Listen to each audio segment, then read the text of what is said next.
অন্তর্বর্তী সরকারের নিরপেক্ষতা নিয়ে প্রশ্ন তুলেছেন বিএনপির ভারপ্রাপ্ত চেয়ারম্যান তারেক রহমান। তিনি বলেছেন, জাতীয় নির্বাচন নিয়ে ষড়যন্ত্র হচ্ছে। বৃহস্পতিবার দুপুরে জাতীয় সংসদ ভবনের এলডি হলে আয়োজিত বর্ধিত সভায় এসব কথা বলেন তিনি। নাহিদ ইসলামের বড় স্বপ্ন, তিনি স্বপ্ন দেখছেন তিনি প্রধানমন্ত্রী হবেন। আমরা এই কর্মকাণ্ড এবং তার রাজনৈতিক দল গঠনের যে প্রক্রিয়া কতদূর এগিয়েছে, অবশেষে প্রকাশ্যে আসলো সমন্বয়কদের রাজনৈতিক দলের নাম। এদিকে এমন পরিস্থিতিতেই হঠাৎ করে পল্টি নিলেন সেনাপ্রধান ওয়াকার। আবারও ক্ষমতা ফিরিয়ে দিলেন শেখ হাসিনাকে। মহাবিপদে বিএনপি এবং সমন্বয়করা। কি করতে যাচ্ছে সারা দেশে, বিস্তারিত জানতে আওয়ামী লীগ সরকারের সময় দুইটা শব্দ খুব কমন আপনারা শুনেছেন, জঙ্গি, বিএনপি জামাত।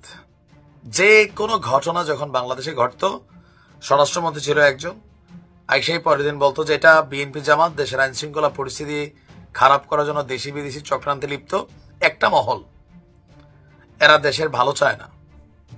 গত পরশু সেনাপ্রধানের দেয়া বক্তব্য নিয়ে আলোচনা এখনো চলছে। ইনফ্যাক্ট আমি গতকালও দুটো টিভি টক শোতে গেছি, এর মধ্যে এই আলোচনা এসছে। আমরা অনেকেই পার্সোনালি কথা বলছি, আমাকে পার্সোনালি কেউ দেখা হওয়ার পর জিজ্ঞেস করেছেন, কখনো ফোনে কথা হয়েছে। আসলে অনেকগুলো ইস্যু তুলেছেন যেগুলো নিয়ে একটু বিস্তারিত কথা বলা দরকার। নাহিদ ইসলামের বিদায়ের যে আনুষ্ঠানিকতা, সব মিলে এটি একটা সংকট তৈরি করতে পারে। প্রধান দল বিএনপি সহ অন্যান্য দল এটা ভালোভাবে নেবে না, কোনো রাজনৈতিক দল নেবে না, যেহেতু একটি রাজনৈতিক প্রক্রিয়া। সুতরাং রাজনৈতিক প্রক্রিয়ায় অনেকগুলো দল যেখানে বিদ্যমান থাকে, সেখানে একটি দলের প্রধানকে যেভাবে উপদেষ্টা পরিষদের পক্ষ থেকে বিদায় দেওয়া হলো। আসসালামু আলাইকুম রহমতুল্লাহ। সবাই কেমন আছেন? আশা করি সবাই অনেক ভালো এবং সুস্থ আছেন। সবাইকে স্বাগতম জানাচ্ছি আমাদের আরেক নতুন ভিডিওতে। প্রতিদিনের মতো আমি রিয়াদ ফারুকী। কি হচ্ছে দেশে, কি ঘটতে যাচ্ছে দেশে?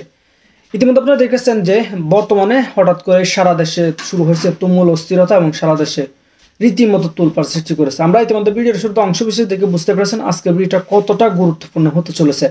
তাই বিষয়টা আর বেশি বিস্তারিত বলবো না, কারণ বিস্তারিত বলতে গেলে ভিডিওটা অনেক লম্বা হচ্ছে। আমি সংক্ষেপ করার ক্ষেত্রে আপনাকে মূল আলোচনা নিয়ে যাচ্ছি।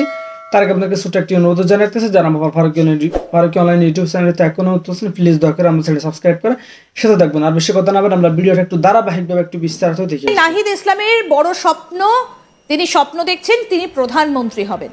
আমরা এই কর্মকাণ্ড এবং তার রাজনৈতিক দল গঠনের যে প্রক্রিয়া কতদূর এগিয়েছে, আমরা এই বিষয়টাই জানার চেষ্টা করব। দাদা, এই যে নাহিদ ইসলাম, তিনি তো এই মুহূর্তে চেষ্টা করছেন প্রধানমন্ত্রী হবার জন্য। তিনি একটা নতুন রাজনৈতিক দল গড়বেন, কারণ তিনি বুঝে গেছেন মোহাম্মদ ইউনূসের সঙ্গে উপদেষ্টা পদে থাকলে তার আর মন্ত্রী হওয়া হবে না। কতদূর এগোলো সেই প্রক্রিয়া? এটি পুরনো খবর। এই আলোচনা তো এরা যখন সরকার গঠন করে তখন থেকে একটি রাজনৈতিক দল গঠনের প্রক্রিয়ার মধ্যে তারা ছিলেন। বিশেষ করে এই ছাত্রদের উদ্যোগে একটি রাজনৈতিক দল হবে, এটা সরকারিভাবেও কিন্তু বলা হচ্ছিল। তো সেই ধারাবাহিকতাই মূলত একটি নতুন রাজনৈতিক দল গঠনের উদ্যোগ নেওয়া হচ্ছে, যেটি 28 ফেব্রুয়ারি এ মাসের শেষ দিনে আত্মপ্রকাশ করার কথা রয়েছে। যে দলের প্রধান হবেন নাহিদ ইসলাম, যে কারণেই মূলত সে এই সরকারের থেকে পদত্যাগ করেছেন। বাংলাদেশে এই ছাত্র সমন্বয়কদের যারা এই জুলাই আগস্ট ঘটনার সাথে জড়িত, সেই জুলাই আগস্ট ঘটনার যারা উদ্যোক্তা ছিল, তাদের নেতৃত্বেই মূলত এই রাজনৈতিক দলটি গঠন হচ্ছে। এতদিন তারা বৈষম্য বিরোধী ছাত্র আন্দোলনের ব্যানারে থাকলেও এখন তারা রাজনৈতিক দল গঠন করতে চায় এবং তাদের স্বপ্ন যে তারা বাংলাদেশের আগামী দিনে রাষ্ট্র ক্ষমতায় আসীন হবে এবং সেই রাষ্ট্র ক্ষমতায় আসীন হওয়ার জন্য যিনি নেতৃত্ব দেবেন তিনি এই নাহিদ ইসলাম। এটা তাদের স্বপ্নের কথা বলছি। তো যে কারণে নাহিদ ইসলামকে পদত্যাগ করানো হয়েছে। কিন্তু এখানে একটি শুভঙ্করের ফাঁকি রয়েছে, কারণ এই সরকারের স্টক হোল্ডার যারা বা ক্ষমতায় এখন যারা, তারা কিন্তু এই ছাত্র জনতা বলা হয়, অর্থাৎ এই বৈষম্য বিরোধী ছাত্ররাই কিন্তু এই সরকারের স্টক হোল্ডার। তো তারা কেউ থাকছেন ক্ষমতায় মানে উপদেষ্টা হিসেবে, কেউ থেকে যাচ্ছেন, আবার কাউকে বের করে দিয়ে তাকে রাজনৈতিক দল গঠন করানো হচ্ছে। সুতরাং এখানে সরকারের পৃষ্ঠপোষকতায় আসলে যে এই রাজনৈতিক দলটি গঠন হচ্ছে, যেদিকে নাহিদ ইসলামকে সামনে রাখা হচ্ছে মূলত, এখানে এর পিছনে ডক্টর ইউনূস বা তার মন্ত্রী পরিষদ বা তার উপদেষ্টা পরিষদের সদস্যরা কিন্তু তাদেরও রাজনৈতিক খায়েশ রয়েছে যে তারা ডক্টর ইউনূস সহ অন্যরা এই নাহিদ ইসলামকে সামনে রেখে যে রাজনৈতিক দলটি ঘোষণা করবে বা গঠন করবে, তার নেপথ্য থেকে এখন কাজ করলেও পরবর্তীতে তারা এই দলের সাথে সম্পৃক্ত হবে এবং রাষ্ট্র ক্ষমতায় আসীন হবে। এটা তাদের প্ল্যান। একদমই, এবং অনেকটা প্ল্যান করে রেখেছেন, এবং সেই কারণেই কি এই যে টাকাগুলো তার অ্যাকাউন্টে রাখা, টাকাগুলো তোলা বা টাকাগুলো জড়ো করে রাখা, এই টাকা দিয়েই কি পরবর্তী নির্বাচনে নাহিদ লড়তে চলেছেন? সেই কারণেই কি টাকাগুলো সংগ্রহ করা?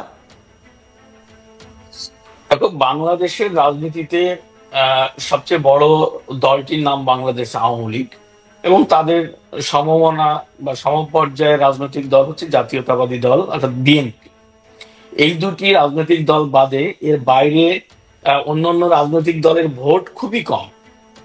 তো সেই প্রেক্ষাপটে দাঁড়িয়ে নতুন কোনো রাজনৈতিক দল গঠন করে সফল হওয়াটা খুবই খুবই ক্রিটিক্যাল ব্যাপার, মানে একদমই অসম্ভব। বিএনপি আওয়ামী লীগের বাইরে নতুন রাজনৈতিক দল গঠন করার অনেকেই অনেক সময় প্রচেষ্টা করেছে, কিন্তু সবাই ব্যর্থ হচ্ছে।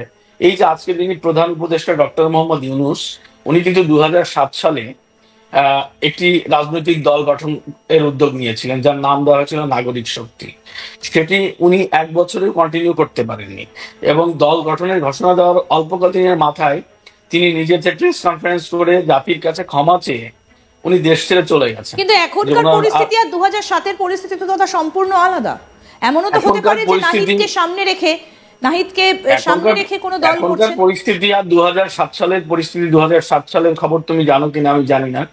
2007 এখন যেমন বাংলাদেশ আওয়ামী লীগকে উৎখাত করে একটি সরকার গঠন করা হয়েছে, যেটি বলা হচ্ছে ছাত্র জনতার সরকার। 2007 সালেও বিএনপি জামাতের একটি সরকার ছিল, যে সরকারকে উৎখাত করে একটি মিলিটারি ব্যাকড তত্ত্বাবধায়ক সরকার গঠন করা হয়েছিল। তো সিচুয়েশনটা খুবই কাছাকাছি ছিল, এমন না যে কিন্তু এমন নয় যে প্রধানমন্ত্রীকে দেশ ছেড়ে চলে আসতে হয়েছিল, এমন পরিস্থিতি তো সৃষ্টি হয়নি।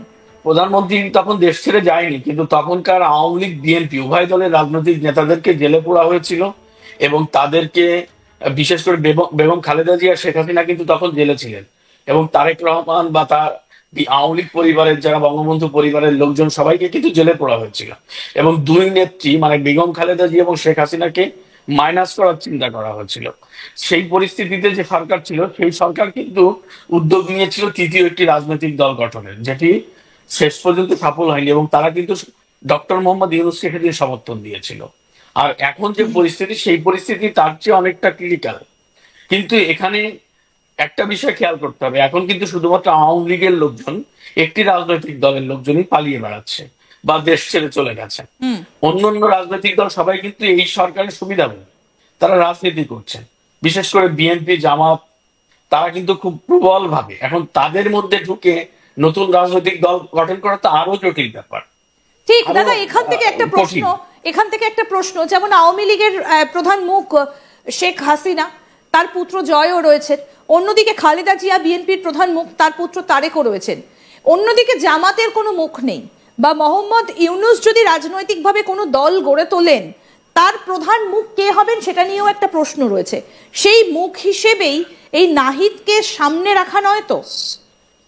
হ্যাঁ, সেটি তো বটেই, কারণ ছাত্র আন্দোলনের নেতৃত্ব যারা দিয়েছে তাদের মধ্যে নাহিদ ইসলামী এবং এই যে আসিফ মাহমুদ ভুইয়া সাজিদ, এরা ফ্রন্ট পেজে ছিল, এবং আরেকজন উপদেষ্টা আছে আজকে যিনি নতুন তথ্য উপদেষ্টা হিসেবে দায়িত্ব নিলেন, তার নাম মাহফুজ আলম।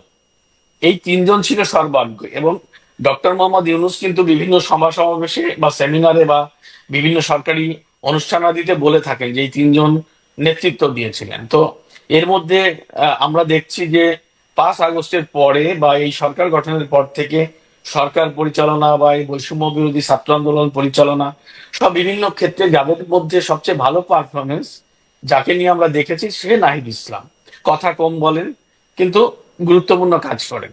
সেই পরিস্থিতিতে দাঁড়িয়ে তারা নাহিদ ইসলামকে বেছে নিয়েছে যে এই সরকারের প্রধান হিসেবে, মানে এই রাজনৈতিক দলের প্রধান হিসেবে, যেখানে যার ডাকে ছাত্র জনতারা আসতে পারে, এইটা মোটামুটি তারা ধারণা করেছে। কিন্তু আসলে বাংলাদেশের প্রেক্ষাপটে এটা হচ্ছে বাস্তবতা যে নতুন কোন রাজনৈতিক দল এবং এই কচি কাঁচা রাজনৈতিক দল, এই কচি কাঁচাদের দিয়ে রাজনৈতিক দল গঠন করা কোনোভাবেই সম্ভব না। এটি হয়তো ঘোষণা হতে পারে, কারণ আজকে দেখো বৈষম্য বিরোধী ছাত্র আন্দোলন কিন্তু 2 ভাগে বিভক্ত হয়ে গেছে এই রাজনৈতিক দলকে কেন্দ্র করে, যার একটি গ্রুপ আছে কিন্তু নতুন একটি সংগঠনের আত্মপ্রকাশ ঘটিয়েছে ঢাকা বিশ্ববিদ্যালয়। সেখানে কিন্তু এটা নিয়ে আজকে ব্যাপক সংঘর্ষের ঘটনা ঘটেছে, ব্যাপক, যেটি বিভিন্ন টেলিভিশন লাইভ দেখেছি, আমরা সোশ্যাল মিডিয়ায় দেখেছি।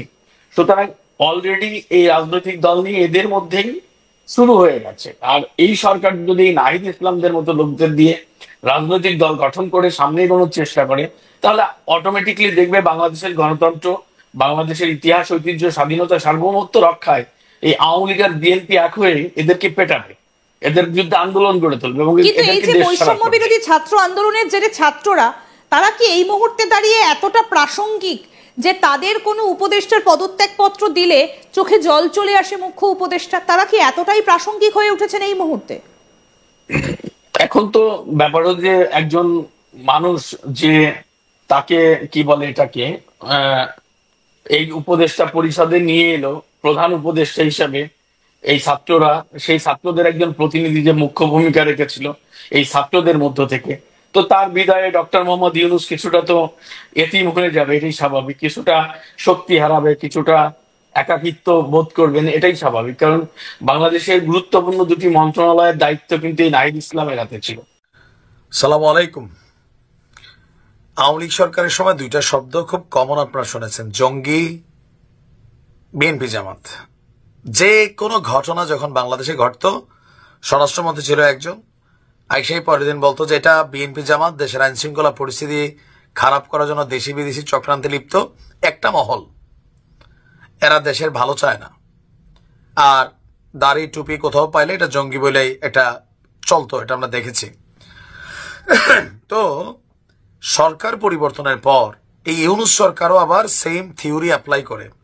বাংলাদেশে যাই হয় মোটামুটি সব জায়গায় নতুন দুইটা শব্দ আসছে, দুর্বৃত্ত, একদল মুখোশধারী। তো এই একদল মুখোশধারী আর দুর্বৃত্ত কারা ঘুরা ফিরে আসে, এরা সবাই আওয়ামী লীগ, যুবলীগ, ছাত্রলীগ। এরা নানান রূপে নতুন রূপে বাংলাদেশে ফিরেছে। আবার সরকারের উপদেষ্টারা যারা আছেন ছাত্রদের মধ্যে, শেখ হাসিনা কি নির্দেশ দিচ্ছেন তাদের কাছে গোপন তথ্য আছে, তারাও মাঝে মাঝে বলেন। তো কিছু কিছু ঘটনা সত্যতা প্রমাণও করে যে নতুন রূপে কি আওয়ামী লীগ ফিরলেও, আবার কিছু ঘটনা এমনও তো হইতে পারে এখন বিএনপি ক্ষমতায় না আসুক, আওয়ামী লীগ চায়। আওয়ামী লীগ যদি চায়, আমার মনে হয় যে এটা চায় যে বিএনপি ক্ষমতায় আসুক, না আসুক চায় না। তো এই ঘটনার পেছনে অন্য কেউ তো ঘটনা ঘটাইতে পারে। এক দাগে মোটা দাগে সব আওয়ামী লীগ বানাই দেওয়া ঠিক না, আগে ইনভেস্টিগেশন করা উচিত। যাই হোক, ঘটনার প্রেক্ষাপট হচ্ছে ফরিদপুরের আলফাডাঙ্গায় বিএনপির যে কার্যালয় আছে, গভীর রাতে সেখানে পেট্রোল বোমা আপনার বিস্ফোরণের ঘটনা ঘটেছে। পুরো অফিস দোমরায়া মোচড়ায়া আলোয় গেছে। পরে ঘটনাস্থল থেকে 4টি অবিস্ফোরিত বোমাও উদ্ধার করেছে পুলিশ। মঙ্গলবার গভীর রাতে উপজেলার সদর বাজারের হাসপাতাল রোডে বিএনপির উপজেলা কার্যালয়ে এই বোমা হামলার ঘটনাটি ঘটল। স্থানীয় জনগণ বলছে, দিবাগত রাত 2টার দিকে উপজেলা বিএনপির দলীয় কার্যালয়কে লক্ষ্য করে বিপরীত দিক থেকে দুর্বৃত্তরা পেট্রোল বোমা নিক্ষেপ করে এবং এতে সাথে সাথে বিএনপির কার্যালয়ে আগুন ধরে যায় এবং পশ্চিম দিকে জানালার একাংশ পড়েও যায়। বোমা বিস্ফোরণের শব্দে স্থানীয় লোকজন এবং বাজারের নৈশ প্রহরীরা ঘটনাস্থলে এসে ফায়ার সার্ভিসকে খবর দেয়। তো পরে ফায়ার সার্ভিসের কর্মীরা তালা ভেঙে ভেতরে প্রবেশ করে আগুন নিয়ন্ত্রণে আনেন। পুলিশের বক্তব্য যে সিসিটিভি ফুটেজ ঘটনাস্থল দেখে মোটামুটি এটার ব্যাপারে একটা ইনভেস্টিগেশন চলছে। তো জড়িত কারা, পুলিশ কোনো কথা না বললেও কমেন্টে আবার স্থানীয় নেতারা তারা বলছে যে এটা নিশ্চিন্ত, মানে এটা নিশ্চিত এটা আওয়ামী লীগের দুর্বৃত্তদের কাজ। স্বরাষ্ট্র উপদেষ্টা সারা বাংলাদেশে এই মুহূর্তে তিনি সবচেয়ে ভারী চামড়াওয়ালা মানুষ। আমি বরাবরই বলি যে এই দেশের রাজনীতিবিদদের কাছ থেকে আমরা ভালো কিছু আশা করেন, আপনারে বসাই দেয় না, আপনি কতটুকু পদত্যাগ করেন। কেউ কেউ বলছেন নাহিদ তো করছে, প্রধানমন্ত্রী হওয়ার জন্য করছে। ভাই, যদি কোনো রাজনৈতিক দল তৈরির প্ল্যানিং না থাকতো এই নাহিদ এখন মানে পদত্যাগ করতে আপনার মনে হয় পাগল, জীবনেও করতো না। এখন একটা দলের প্রধান পদে সে যাবে, আসিফ বৈশা আছে না, আসিফের পদ তো রেডি হবে, সেইখান থেকে নামবে। তার বাবা তো অলরেডি নির্বাচনের জন্য এলাকাবাসীর কাছে দোয়া চাইছে। আসিফও আবার ব্যক্তি কোষাগার হোক, রাষ্ট্রীয় কোষাগার হোক, তার কাছে বিভিন্ন ফান্ড আছে, 10 লক্ষ টাকা অনুদান দিছে। সো এই চেয়ারটা আলাদা, স্বরাষ্ট্র উপদেষ্টা যখন দেশকে কন্ট্রোল করতে পারতেছে না, আইন শৃঙ্খলা পরিস্থিতিকে ব্যালেন্স করতে পারতেছে না, যা ঘটে সব আওয়ামী লীগের দুর্বৃত্ত বলে চালাই দিচ্ছেন। আমরা তো এর বাইরেও ঘটনা দেখছি, ম্যাক্সিমাম জায়গায় করছে। এত অপারেশন চলছে এতদিন পর্যন্ত ডেভিল্যান্ড সারা বাংলাদেশে একযোগে, এরপরও কেন এই ঘটনা ঘটছে? যে কোনো জায়গায় একটু ইনভেস্টিগেশন দরকার। ঢালাও আসলে একটা পক্ষের উপর চাপা দিলে হয় কি, প্রকৃত অপরাধী যারা অনেক ক্ষেত্রে পার পেয়ে যায়। খেয়াল রাখা উচিত। আসসালামু আলাইকুম। গত পরশু সেনাপ্রধানের দেয়া বক্তব্য নিয়ে আলোচনা এখনও চলছে। ইনফ্যাক্ট আমি গতকালও দুটো টিভি টক শোতে গেছি, এর মধ্যে এই আলোচনা এসছে। আমরা অনেকেই পার্সোনালি কথা বলছি, আমাকে পার্সোনালি কেউ কেউ দেখা হওয়ার পর জিজ্ঞেস করেছেন, কখনো কখনো ফোনে কথা হয়েছে। আসলে উনি অনেকগুলো ইস্যু তুলেছেন যেগুলো নিয়ে একটু বিস্তারিত কথা বলা দরকার। এর মধ্যে আমি গতকালই একটা খুব দীর্ঘ ভিডিওতে মোটামুটি তার গুরুত্বপূর্ণ কথাগুলো নিয়ে কথা বলেছি, কিন্তু আরেকটা ব্যাপার আমার মনে হলো একটু ক্ল্যারিফাই করা দরকার। সেটা হচ্ছে বাহিনীগুলো, উনি পুলিশ, র্যাব, ডিজিএফআই, এনএসআই এদের আলাপ এনেছেন এবং এগুলো নিয়ে আসলে কি করা দরকার, এই কথাটা আমার মনে হয় একটু আমাদের মধ্যে হওয়া উচিত। একটু অপ্রীতিকর বিষয়, কিন্তু একটু ঝুঁকিপূর্ণ তো বটেই। তারপরও আমার মনে হয় একটু বাস্তবতার মাটিতে দাঁড়িয়ে এই আলাপটা করা দরকার। উনি কি বলেছেন গতকালও পড়েছে, আবারও পড়বো আজকের আলোচনার সূত্রে। কিন্তু আরেকটা ইন্টারেস্টিং ব্যাপার হচ্ছে উনি আসলে এমন সব কথা বলেছেন এবং এমনভাবে কথা বলেছেন, তার পেছনে সম্ভবত এটাই কারণ। উনি একটা পর্যায়ে বলছেন, উনি রাওয়া ক্লাবের চেয়ারম্যান কর্নেল মোহাম্মদ আব্দুল হকের প্রতি কৃতজ্ঞতা জানাচ্ছেন এবং তারপর তিনি বলছেন, উনি আমাকে সুযোগ করে দিয়েছেন আজকে এখানে আপনাদের সাথে এসে কথা বলার জন্য। একটু মন খুলেই কথা বললাম। এতদিন যে কথা মনের মধ্যে ছিল সবসময় প্রকাশ করতে পারি না, প্রকাশ করাও যায় না, আজকে প্রকাশ করে ফেললাম। বোঝা যাচ্ছিল দীর্ঘদিন থেকে তার ভেতরে এই রিলেটেড স্ট্রেস জমা হচ্ছিল। তিনি স্ট্রেসের মধ্যে ছিলেন। উনি for the last 7 or 8 months I had enough, এরকম একটা কথাও বলেছেন। এবং আমার অভিজ্ঞতা বলে মানুষ অনেক বেশি যখন মানে স্ট্রেসড থাকে কখনো কখনো সেটা ইংরেজিতে বলেন, তিনি সেটা বলেছেন। এটা মে বি আর ইন্ডিকেটর। আসলে এটা তো ফ্যাক্ট যে সেনাপ্রধান হিসেবে, একটা প্রফেশনাল সেনাবাহিনীর কমান্ডার হিসেবে যা হওয়া দরকার, যতটুকু চাপ হওয়া দরকার, যা থাকা দরকার, তার তুলনায় এখন উনি অনেক বেশি চাপে আছেন। ইন এনি কনসিডারেশন বিরাট একটা চাপের মধ্য দিয়ে গেছেন। এখনও তিনি যেহেতু আমাদের দেশ স্টেবল হয়নি, দেশ এখনও গণতান্ত্রিক ব্যবস্থায় পৌঁছেনি, নানা দিকে নানা চাপের মুখে আছেন এবং একটা চাপ আমি মনে করি অনিবার্যভাবে তার বাহিনীর ভেতর থেকেও আছে, অন্যান্য বাহিনীগুলো থেকেও আছে। আমি তার ওই বক্তব্যটা পড়ি এবং আমাদের করণীয় নিয়ে একটু আসলে মনে হয় কথা বলা দরকার। তিনি অরাজক মানে খুব একটা প্রসঙ্গ ধরে উনি আসলে ঢুকে গেছেন ওটায়, একটা সাবহেডিং এরকম, অরাজক পরিস্থিতির সুযোগ নিচ্ছে অপরাধীরা। তিনি অনেকগুলো কারণ আছে, তিনি একটা জায়গায় বলছেন দেশে আইনশৃঙ্খলার পরিস্থিতির মধ্যে ব্যাপার আছে। এর মধ্যে তিনি বলতে গিয়ে প্রথম বললেন যে এটা আমরা নিজেদের মধ্যে যখন হানাহানি করছি তাহলে অন্যরা সুযোগ নেবে, এটা একটা দিক। এরপর উনি আসলে বাহিনীগুলোর কথা আসেন। সেনাপ্রধান বলেন, police, RAB, BGB, DGFI, NSI এগুলো দেশের জন্য অত্যন্ত গুরুত্বপূর্ণ কাজ করেছে অতীতে, খারাপ কাজের সাথে অসংখ্য ভালো কাজ করেছে।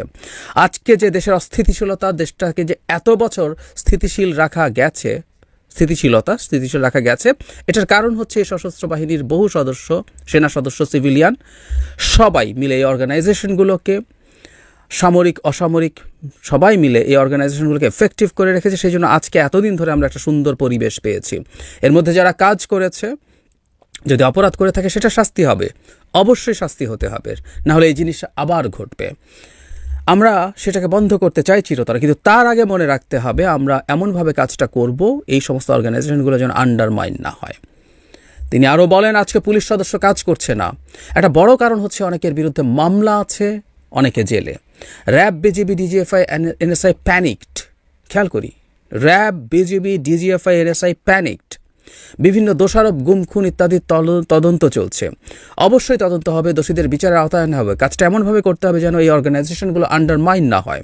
এই অর্গানাইজেশনগুলোতে যদি আন্ডারমাইন করে আপনারা মনে করেন যে দেশে শান্তি শৃঙ্খলা বিরাজ করবে, সবাই শান্তিতে থাকবেন, এটা হবে না, সেটা সম্ভব না। আমি আপনাদের পরিষ্কার করে বলে দিচ্ছি। আবারও বলছি, কেউ যদি শোনেন তাহলে দেখবেন উনি অত্যন্ত টাফ ভাষায়, টাফ অ্যাটিটিউডে, টাফ বডি ল্যাঙ্গুয়েজে কথাগুলো বলেছেন। আচ্ছা, আমরা একটা জিনিস খেয়াল করি যে একটা বক্তৃতার মধ্যে উনি এটা কেন বললেন।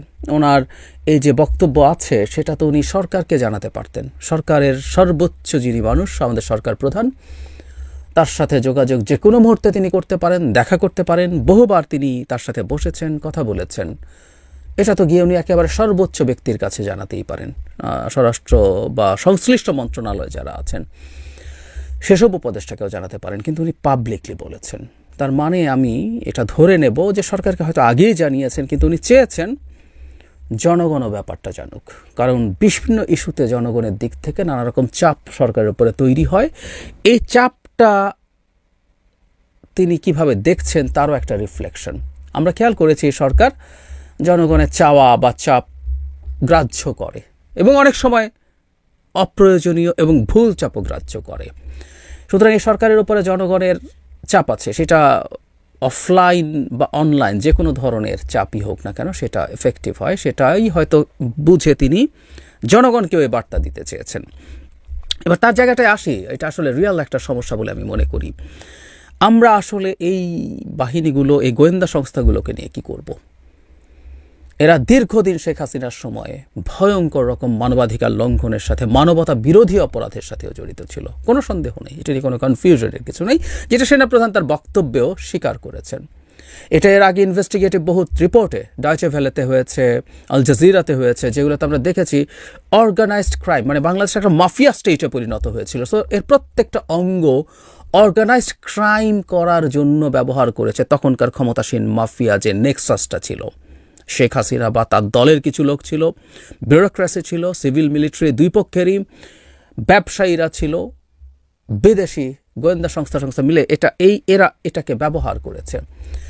এখন বিচার নিয়ে আসলে কি করব? মানে উনি পুলিশ সম্পর্কে বলছেন যে পুলিশের বিরুদ্ধে মামলা হয়েছে, তাদের অনেকের বিচার হচ্ছে, অনেকের মামলা হতে পারে এবং সবাই আতঙ্কিত। এই যে আতঙ্কিত, এই কথাটা হয়তো ভুল না, এবং আমি ধারণা করি তার উপরে এই বাহিনীগুলো থেকে চাপ আছে, বিশেষ করে তার নিজের যে বাহিনী, সেনাবাহিনী বা বিজিবিতেও সেনাবাহিনীর এক ধরনের কমান্ডে চলে। সুতরাং বিজিবি থেকেও চাপ থেকে থাকতে পারে, কারণ শেখ হাসিনা পুলিশের পর প্রথম বিজিবিকে মাঠে নামিয়েছিল এবং যারা প্রচুর হত্যাকাণ্ড ঘটিয়েছে। একটা কথা একটু মনে রাখবো, আমরা যখন বিচার করতে যাব, এবার একটু বাস্তবতার মাটিতে আসি, এবং আমি খুব কনফিডেন্টও নই কি করা উচিত সেটা নিয়ে। তারপর আমি একটা প্রপোজালের কথা বলছি, সেটাকে আমরা কিভাবে দেখব, আমি আপনাদের মতামত চাই। আমি আসলে এই ব্যাপারটাকে কগনিজেন্সে নেওয়া দরকার বলে মনে করছি। মানে সমস্যাটা কি হতে পারে বলে আমি ধারণা করি সেটা বলি। এটা সত্য যে আমরা আসলে এমন একটা সমাজে আছি এবং দীর্ঘদিন আরও গণতন্ত্র চর্চার মধ্যে না থাকার কারণে আমরা এক ধরনের ট্রাইবাল সোসাইটির মতো আছি। আমাদের মধ্যে ক্ল্যান তৈরি করা, ক্ল্যানের প্রতি আমাদের অন্ধ আনুগত্যের এক ধরনের প্রবণতা তৈরি হয়েছে। ক্ল্যানের বা ট্রাইবাল সোসাইটিগুলোর প্রবলেম কোথায়? আমার ক্ল্যানের কেউ যদি কোনো না কোনোভাবে অন্য ক্ল্যানের কারো সাথে কোনোভাবে সংঘাতে লিপ্ত হয়, আমি চোখ বন্ধ করে আমার ক্ল্যানের পক্ষে থাকবো, তার পক্ষে লড়াই করব। আমি বাছবিচার করব না এটা যে আমার ক্ল্যানের লোকটাও অপরাধ করতে পারে। সেই ক্ষেত্রে আমি আমার ক্ল্যানের মানুষটাকেও সেই অপরাধী হিসেবেই দেখব, আমার ক্ল্যানের মানুষ হিসেবে দেখব না। কিন্তু সেটা না, আমি অনেক ক্ষেত্রেই দেখি যে আমাদের মধ্যে এই ধরনের ট্রাইবালিজম কাজ করে। আমি সামনে এটা দেখতে পছন্দ করছি তা না, কিন্তু এটা ঘটছে। আমরা বহু ক্ষেত্রে আসলে আমরা খুবই গণতন্ত্রের কথা বলি, রাষ্ট্র গঠনের কথা বলি, কিন্তু রাষ্ট্র গঠনের জন্য তো নাগরিক লাগবে। আমরা এখনও নাগরিক হয়ে উঠছি কিনা এই প্রশ্ন তো আসতেই পারে। ফলে যে কথাটা বলছিলাম, যখন কিছু পুলিশের বিরুদ্ধে ব্যবস্থা নেওয়া হচ্ছে, যখন কিছু সামরিক বাহিনীর সদস্যের বিরুদ্ধে ব্যবস্থা নেওয়া হচ্ছে, ওই ক্ল্যান মেন্টালিটি সম্ভবত জাগ্রত হচ্ছে, এবং সেটার কারণেই সম্ভবত তাদের অনেকেই ইনঅ্যাক্টিভ হয়ে ওঠার টেন্ডেন্সি তৈরি হয়েছে, হয়তোবা, আমি নিশ্চিত নই। এবং সেটারই একটা চাপ এসে সেনাপ্রধানের উপরে পড়ছে, যে কারণে তিনি হয়তো, তার তথ্য আমার চাইতে অনেক বেশি আছে, তিনি এগুলো ডিল করেন, এগুলো নিয়ে কথা বলেন, তার উপরে হয়তো চাপ এসে পড়ছে। এবং এই যে এক ধরনের ইনএফেক্টিভ পুলিশ দেখা যাচ্ছে, বা তার ভাষ্যমতে হয়তো অন্যান্য বাহিনীগুলো খুব বেশি এফেক্টিভ থাকছে না, এই মানসিকতার কারণে যে এত মানুষকে বিচার করতে গেলে তো বিপদ হবে। একটা কথা একটু বলে রাখি, যে প্রপোজালটার কথা বলবো তার আগে, সেটা হচ্ছে কোনো নিচু পর্যায়ের পুলিশ সদস্য, সেনা সদস্য কেউই তার যে কোনো মানবাধিকার লঙ্ঘনের, যে কোনো ক্রিমিনাল অফেন্সের দায় তার ঊর্ধ্বতন কর্তৃপক্ষকে দিতে পারে না। এটা আমাদের জানতে হবে প্রথম।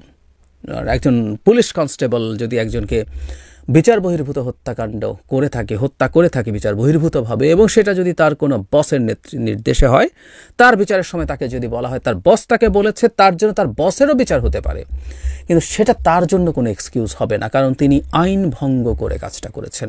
আইন ভঙ্গ করে প্রধানমন্ত্রী নির্দেশ দিলেও কোনো কিছু করতে হবে না। সুতরাং এই প্রত্যেকটার দায় আসলে ব্যক্তির শেষ পর্যন্ত, এটা আমরা বলে নিলাম প্রথম।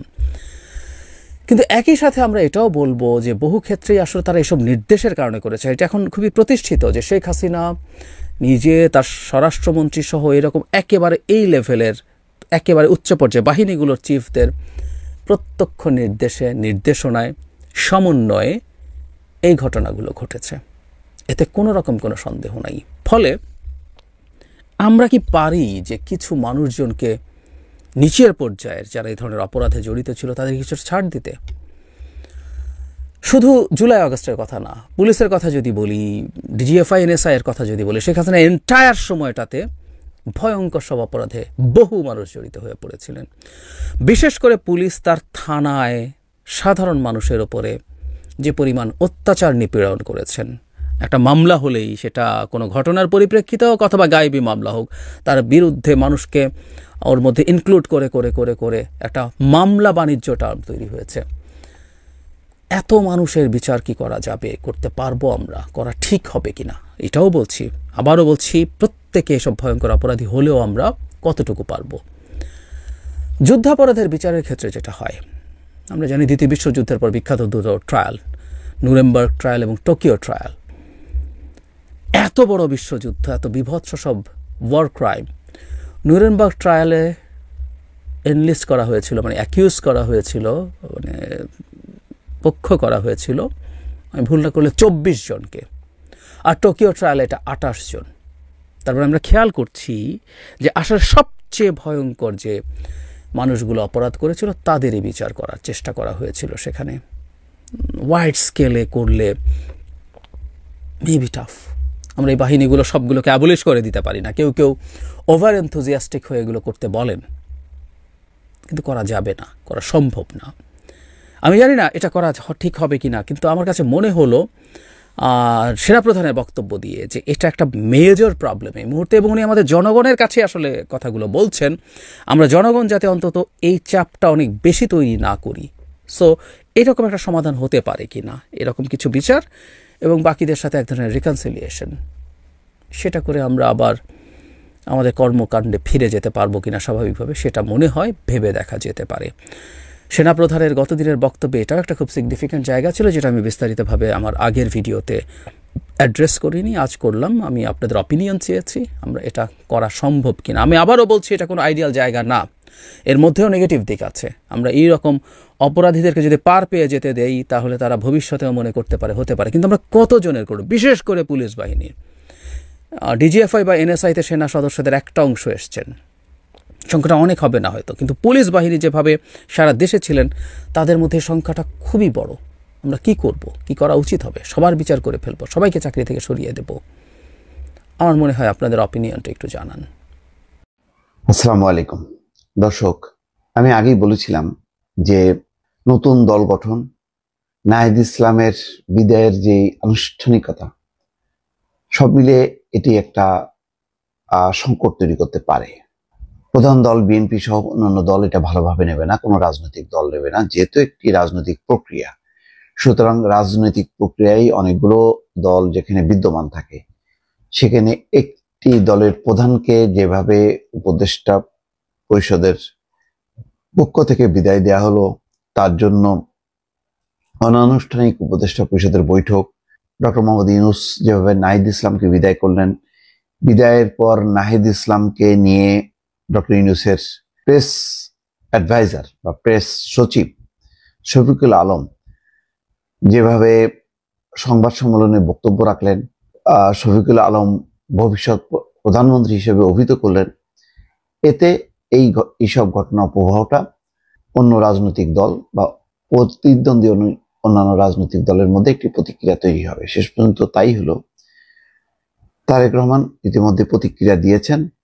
অন্তর্বর্তী সরকারের নিরপেক্ষতা নিয়ে ইতিমধ্যে জনমনে সন্দেহ সৃষ্টি হয়েছে। তারেক রহমান, অন্তর্বর্তী সরকারের নিরপেক্ষতা নিয়ে ইতিমধ্যে জনমনে সন্দেহ সৃষ্টি হয়েছে। কেন বলছেন তিনি? বলছেন এসব ঘটনা প্রবাহের কারণে।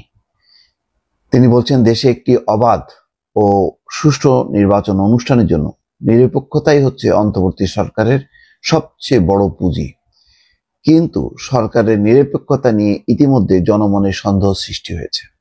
নিজেদের নিরপেক্ষতা বজায় রাখতে অন্তর্বর্তী সরকারের প্রতি আরো সতর্কতা অবলম্বনের আহ্বান জানিয়েছেন তিনি। সফট ভাষায় সতর্ক করলেন তিনি। বৃহস্পতিবার যুক্তরাজ্যের লন্ডন থেকে ভার্চুয়ালি ঢাকায় দলের বর্ধিত সভায় যুক্ত হয়ে তিনি এই কথা বলেন। বেলা 11টার দিকে জাতীয় সংসদ ভবনে এলডি হল প্রাঙ্গণে শুরু হয় বিএনপির বর্ধিত সভা। সভায় ভার্চুয়ালি যোগ দিয়ে প্রধান অতিথির বক্তব্য দিয়েছেন বিএনপির চেয়ারপারসন খালেদা জিয়া। তার রেকর্ড করা বক্তব্য সভায় প্রচার করা হয়।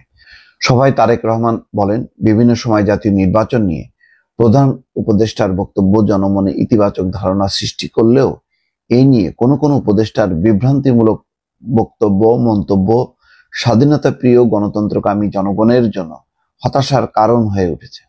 অন্তর্বর্তী সরকারের প্রতি বিএনপি সহ গণতন্ত্রের পক্ষের সব রাজনৈতিক দলের নিঃশর্ত সমর্থন থাকলেও সরকার এখনো নিজেদের কর্ম পরিকল্পনার অগ্রাধিকার নির্ধারণ করতে পারছে না।